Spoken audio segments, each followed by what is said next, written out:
Hi, everyone. Dr. Vicky here, speaking to you from the Seeds of Transformation Healing Center. It's time for Taroscopes again. We're going to be doing the Taroscopes for the sign of Virgo. That's Virgo Sun, Virgo Moon, and Virgo Rising for the month of November 2023. I want to say a couple things about last month, October, eclipse season, as it were. Very, very challenging time. Lots of disruption, lots of chaos, but also lots of illumination. We did get quite an eyeful of not only, I think, in certain parts what we already knew, but maybe even some stuff we didn't know, or maybe weren't quite aware of. But we're becoming more and more aware, which is really what evolution is about. It's about understanding ourselves in a broader context. And of course, as an earth sign, Virgo, and a sign associated with the military and with healing and health matters, there's a lot of healing that needs to happen. And a lot of it's not just spiritual healing, but it is physical healing. And so the Virgos, people who have Virgo in their chart, or, Virgo ascendants, these are the people that are doing a lot of the healing, nuts and bolts healing work, nurses and things like that. So we do have to keep that in mind.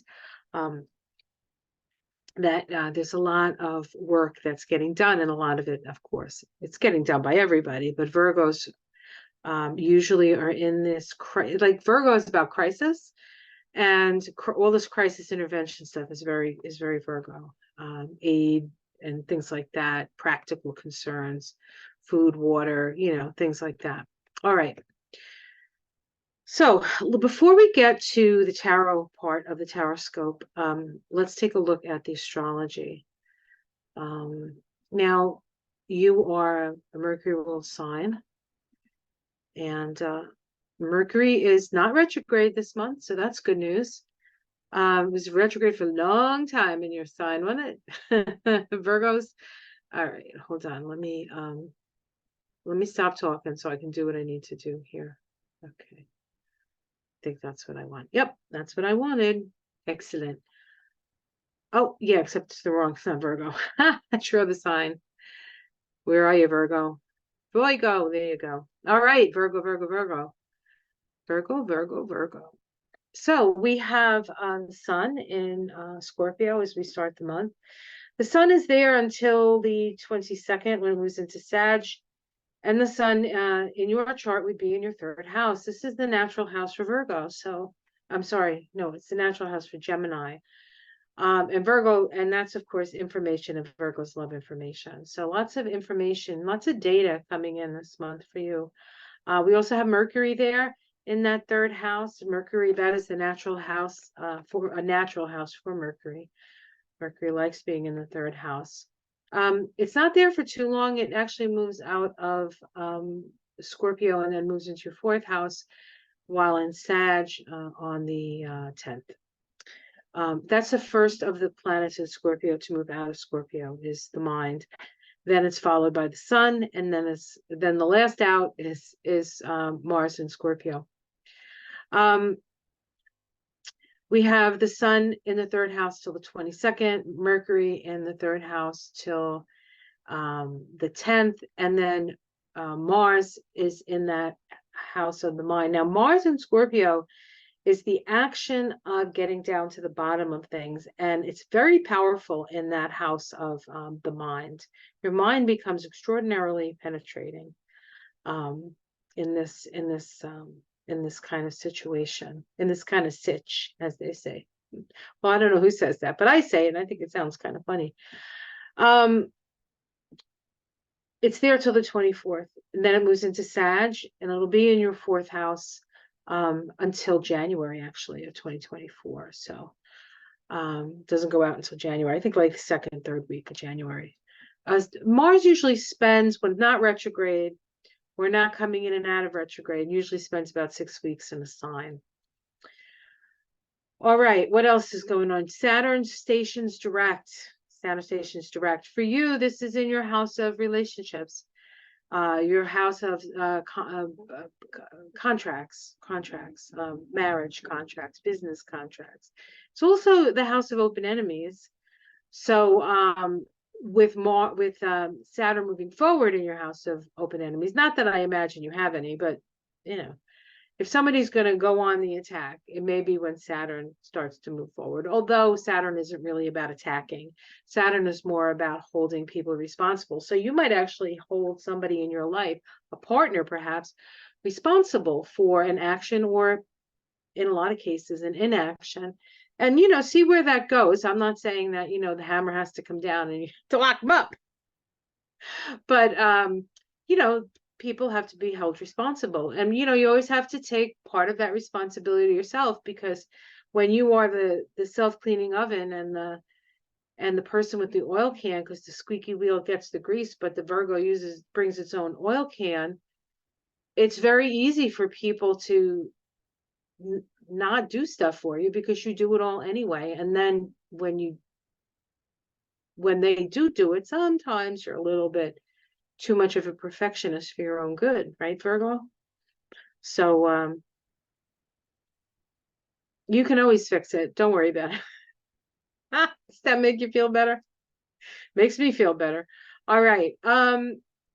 Let's see. So Saturn direct. Neptune is there, of course. Neptune's there for 14 years. So it's there. It's going retrograde. But with Neptune, is it forward? Is it back? It almost doesn't matter. It's Neptune. It's just floating around there. And but it is spiritualizing, and it is connecting you with your higher self. So it's not just like, oh, just chill out. Neptune's in that 7th house for 14 years. All my relationships would just be like nebulous and self-sacrificing and all that stuff. No. That's not what it's about. That's not what it's about. But it's a spiritualization.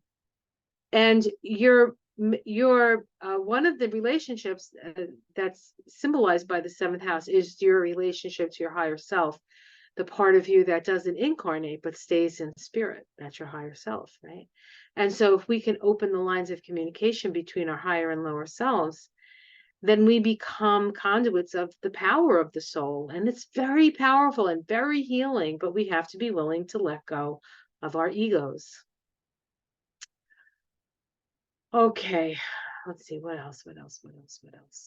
Did I say everything else? I think Neptune, oh, I said, and Pluto goes a degree. Almost into your 6th house, though, in Aquarius.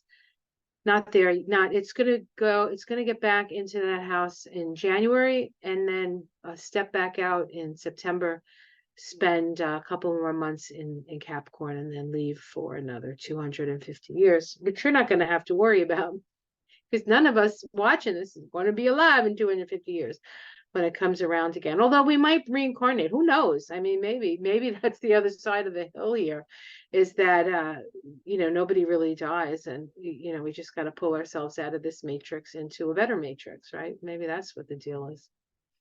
All right. Let's look at just the weeks in general. A lot of illumination in the first week, the first 4 days. We have the sun opposite Jupiter, the 2 largest bodies in the solar system, makes up like 99% of the mass of the solar system. They're both stars. Of course, the sun is the star of our solar system. And it's believed that Jupiter is actually like a dwarf, like a sleeping brown star, or a dwarf brown star. And so it is you know, it is in Jupiter is associated with kings, and kings have their court and the things that orbit around them. So it's sort of like it's like number 2, you know, like the sun is Picard, and the other one, and Jupiter is number 2, or make it so, number one, Picard, and number 1. Who is number 1? I can't remember the guy's name. I mean, I know his name, Frakes. I know the guy who played him, and I'm trying to think of the character's name. Picard. Riker. Jupiter's Riker. Does that make it clearer? Anyway, but they're both important. Oppositions bring awareness, illumination. The same week, Venus makes an opposition to Neptune. Venus, the planet of love, Neptune, the higher octave of Venus. Awareness. And then Mercury opposite Uranus, Mercury, the planet of the mind, Uranus, the higher octave of Mercury, the higher mind, the spiritual mind, that which holds within it our past, our future possibilities, our past lives. We may see a past life. We may relive a past life when we watch what's going on in the world, and we see something that shakes us to our core. Even, I mean, there's so many horrible things, but there's going to be that horrible thing that shakes you to your core. It is a remembrance of perhaps something that you yourself as a soul, and if not that, at least you're feeling it through the soul network here, through the soul network. And then we have Saturn go direct. All that awareness, and then Saturn goes direct. And Saturn is in Pisces, and Pisces is about healing and letting go and reimagining the world, reimagining reality. How about that? So this is a powerful time to do just that, especially with Saturn moving forward. Week 2, we have Venus trine Pluto, nice flowing energy between resources, money. There's a lot of money moving around. Maybe this is the week that things get, like in the United States, maybe things get, the money starts flowing back because it was all held back because of the speaker stuff that was going on. Mercury sextiles Pluto and then square Saturn. It sextiles Pluto while it's in Scorpio, and then it moves into Sag, right? And then it squares Saturn. Anything that moves into Sag, the first thing it meets is Saturn. Standing still, no less. Like Saturn's like, boop, all right, we're moving forward, but it starts slow, right? Slow march forward. Excuse me. And then the end of week 2, Mars opposes Uranus. This can be explosive and bloody. So be careful. That's the 11th. It is a Saturday, I believe. And it is also the 11/11 portal. And it's about choices, guys. So we have choices to make. I choose love. I choose harmony and peace and working together to make things better, instead of hopelessly looking on and watching things just crumble before our eyes, or see the inhumanity that's out there. Week 3, we have a new moon in Scorpio. This new moon is very tightly opposite Uranus. So it's an opportunity for some real change. Uranus frees us from the known and propels us into the unknown. But we have to have a plan, at least in our mind. If nowhere else, but in our mind, what do you want to visualize? What do you want to see? Look, see that, because that's what's going to manifest. We have Venus make a sextile to Mercury. The two inner planets are talking to each other. And then they make a yo to Jupiter. And Jupiter is like, it's like Venus and Venus and Mercury, the two inner planets. They're in a way kind of like siblings. But they're chit-chatting, and then they look to Jupiter, and Jupiter is like the religious people, the kings, the rulers, the Jupiterian, folks, looking at him and saying, hey, what's going on here? You have to like fly right. You have to start sharing the resources, Jupiter in Taurus.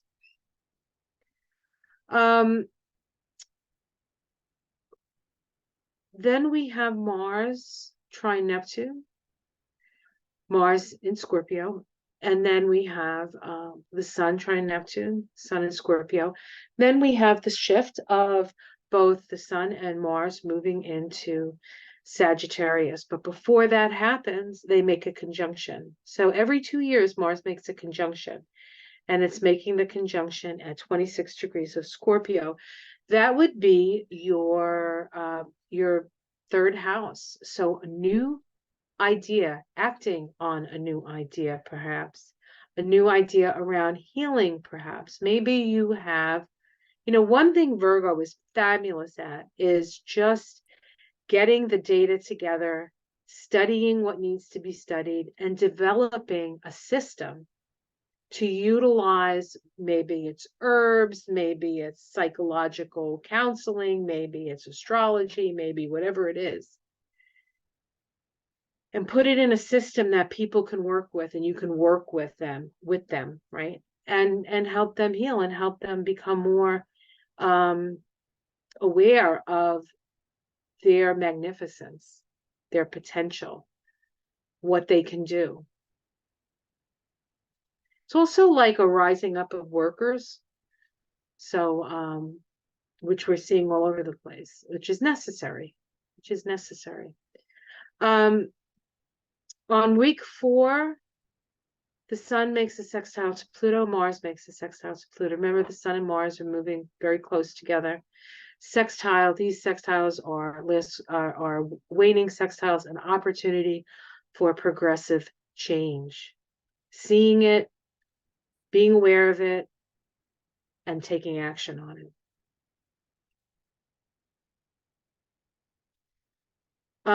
Then the sun moves into Sag, and then square Saturn. Remember, every time something moves into Sag, square Saturn. So we have the sun move into Sag, square Saturn. Mercury moves into Sag, square Saturn. Then Mars moves into Sag, square Saturn. Saturn's like, whoa, whoa, whoa, whoa, whoa, guys. If you go any further than this, you're going to have to take responsibility for yourself, right? You can't run backwards. You can only go forward. So yes, you have to say, yes, I will take responsibility for myself. And then you'll get to work, because that's what Virgos do. So good at it. I have Virgo on my chart. I have a Mars Pluto conjunction in Virgo. Some of my greatest joy is research and just doing the work. I love the work of figuring it out for the healing, right? So I feel you, Virgo. I feel you. Venus in Libra will make a yod, will be part of a yod with Uranus and Neptune. Uranus in Taurus, Neptune in Pisces. They sextile each other, and we have a yod to Venus in Libra, kind of asking, what are you going to do for humanity? What are you going to do for humanity? And then we have a full moon in Gemini at the end of the month. I think it's the 28th. And again, this full moon is going to be, oh, I didn't put the full moons in here. Oh dear. Some of these I didn't put the full moons in. That's weird. Okay, so the full moon is in Gemini. So where's your Gemini? Oh, okay. So we're looking at your full moon up here in your 10th house, most public place. So your feelings, your emotions will be very public. And the sun down here in your 4th house is the axis of security, the axis of, taking responsibility for yourself, being responsible for your emotions, being responsible for your place in the world. Okay, illumination around that. It is square Saturn, of course, because Saturn's still sitting there moving forward, but ever so slowly. And so you can't do it alone. You're gonna need help. You're gonna need partners in the opposite of crime. How about that? To help to bring the dream to light, right? To bring the dream to light. We also have Mercury squaring Neptune. That's very hard for you, I have to say. When I was doing Pisces reading, I'm like, that's not so hard for you, because you're like there all the time, but you do not like Neptune square your Mercury. You like things very clear, and things are not clear. And so you're going to have to trust. You're going to have to trust that spirit has your back. And that's hard for you, I understand, because you like to do it yourself. But spirit has your back. Trust that the direction you're going in, as long as it's aligned with your heart, is the direction you need to go in. Okay, that's that. So I use tarot decks generally, and every now and again I will use my Illuminated Earth Oracle deck, which is sort of like a tarot deck, but it's not quite. But I want to use it for Virgo because I really feel like the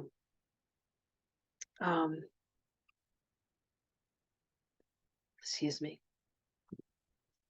I really feel like the earth is speaking to us. You know, when the thing like really took off in Israel and Gaza, right around the same time there was an earthquake in Afghanistan, a pretty sizable earthquake in Afghanistan. So the earth is speaking. It's not just us like making boom sounds on the earth, but the earth is making boom sounds on us. So I thought that Virgo would be the best sign this month to use these. So this is for you, Virgo, but also for the rest of us. Uh-oh, something fell. Let's see if it's just one thing and what it might be. Okay, it's two things. Sorry, guys. Whew. Two things. Let's see what fell. I love these cards. We got dreams and fertility. This is Pisces, and this is Virgo. This is the Pisces Virgo axis, right? This is about the potential for fulfilling your dreams, but you have to dream it. So we can have a different world. We have to dream it into being.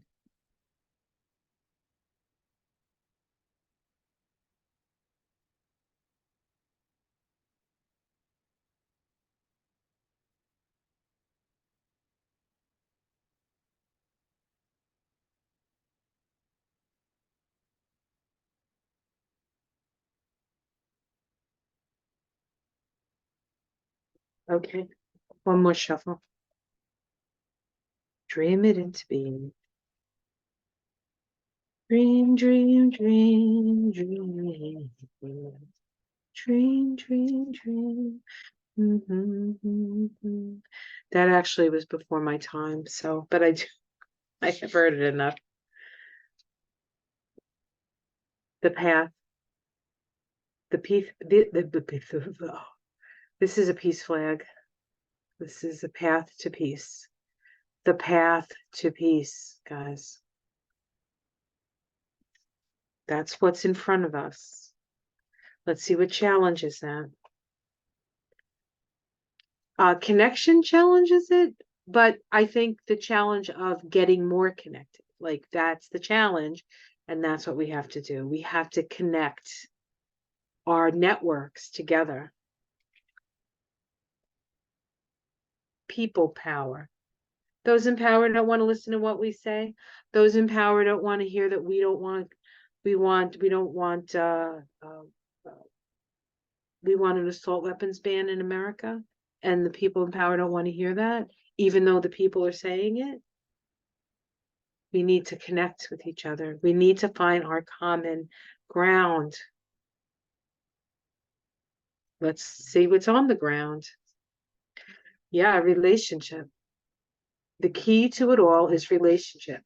Now we can see that these two rocks is smashing against each other. Relationship isn't easy. Because what relationship does is it brings up all your fears about yourself, and that person is right there. And so it's about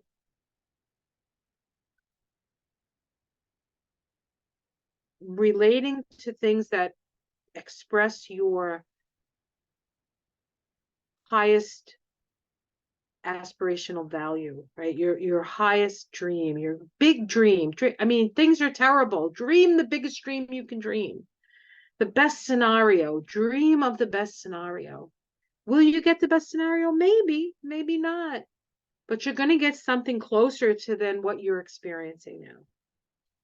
The past. Isn't this right? The meandering road.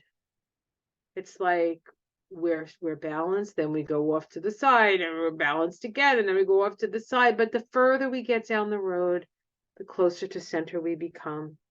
the more time is spent in the light.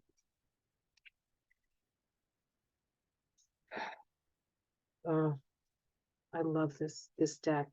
I love this card. It's one of my favorite cards in the deck. Productivity. This is about community. This is about coming together in community. The old communes of the 60s and the 70s are back. But it doesn't have to be like all living together and not shaving our legs. Although at this age, you lose your hair on your legs. What can I tell you? But it is, about, again, there's this energy of connection. It's all about connection. We're not alone. We have to stop thinking we're alone. Love thy enemies. Just as I thought, upheaval. This is the month, guys. This is the energy of the month. Big upheavals, storms and cracks in the ground, and how it's seen from the outside. Separate. That we haven't come together yet. Domestic situation. Oops. We get balance. So that's what you need to foster. You need to foster balance. That means all work and no play makes Virgo a very dull person. So you have to balance that. It's also about balancing your diet, balancing your time, giving yourself the rest you need, working as hard as like the balance. Balance your checkbook. I don't know. Does anybody do that anymore? Hopes and fears phenomena. We're just hoping that this is really true, honestly, that all this that we're going through is on the other side of this is not so much the prize, but the awareness, the increased awareness, and a finally saying we're not going to do this anymore like this. Patience is the outcome. Patience is the outcome. You can see here that we have this crystal formation sitting on the earth, and it's shedding light, it's growing, but there's still darkness, and we have to have patience that the light will eventually overtake the darkness, and we will come out of this dark time. So be patient. Don't push the river. Underneath it, we have healing. So that means either give it or get it or both. You can't, as a healer, I can tell you every patient that I healed with my hands healed me. Every one of them. Whether I liked them or not, but I did like my patients. You tend to attract people like yourself. So I like myself. So I didn't really have a problem with my patients. Support, healing, support, and abundance. Abundance. You can't really read that.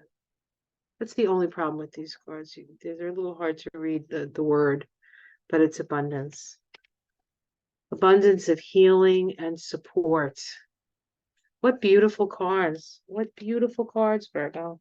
And this is for all of us. It's not just for Virgo. So if you're a Virgo out there and you want to say to your friends, hey, check this reading out. It's for Virgo, but it's for everyone. And I think you might feel better if you hear it.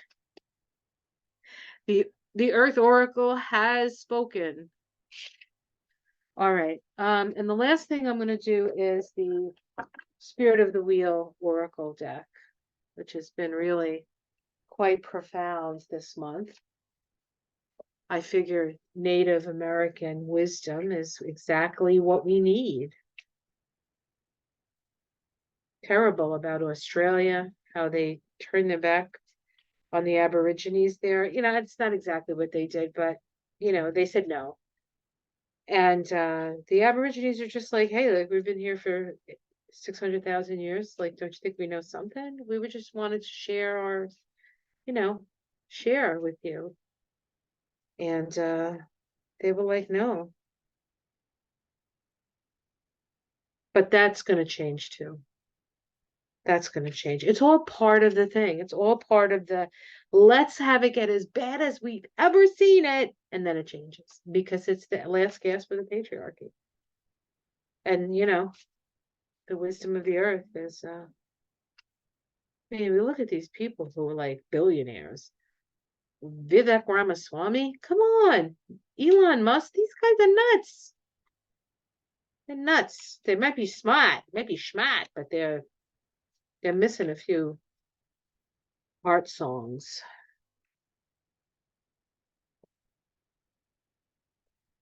Inner power, true self, potential. This is the exact card I got for Pisces, which is your opposite sign. So, all right, let me read this to you as well.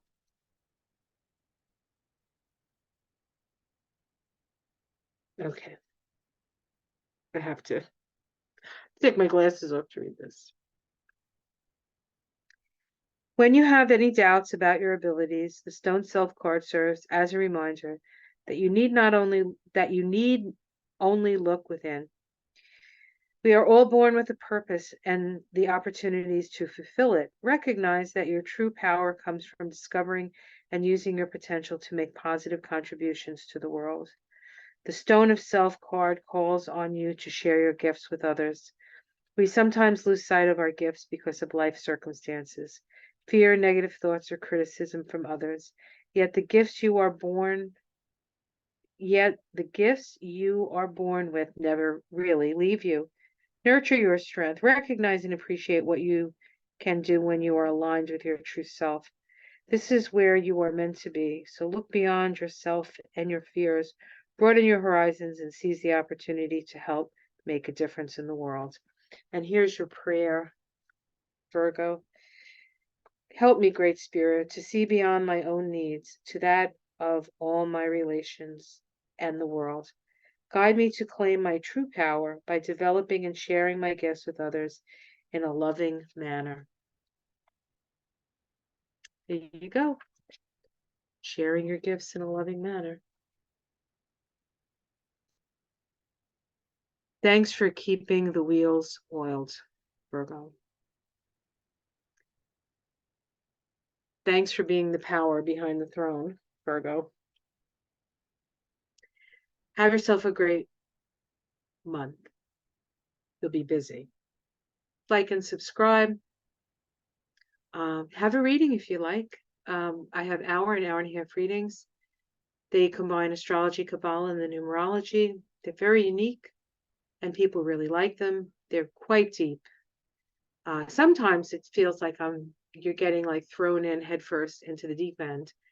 But I am here to help you and guide you through the process. So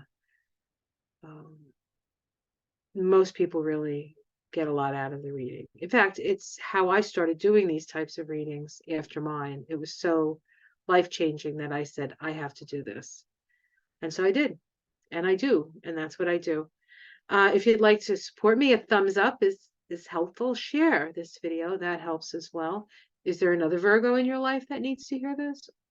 Or is there just somebody who needs to hear this? I can also be supported on Patreon. I have a Patreon channel, Dr. Vicky at the Seeds, Vicki at the Seeds, for little as $5 a month, if you're so inclined. If you can, it's greatly appreciated. I put these tarot scopes out on my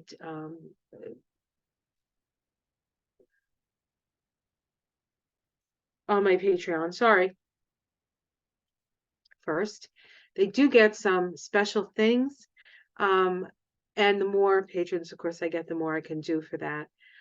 Still trying to figure out the whole how you do it all, you know. So all right, there's so much to look at, there's so much to know, there's so much to share. I just have to figure out how best to do that. Okay, just like me, and you know, that's a good way to get me out there. Thank you very much. Thank you. I'm gonna go now. Leave you alone. Take care, everyone. Namaste. You got work ahead.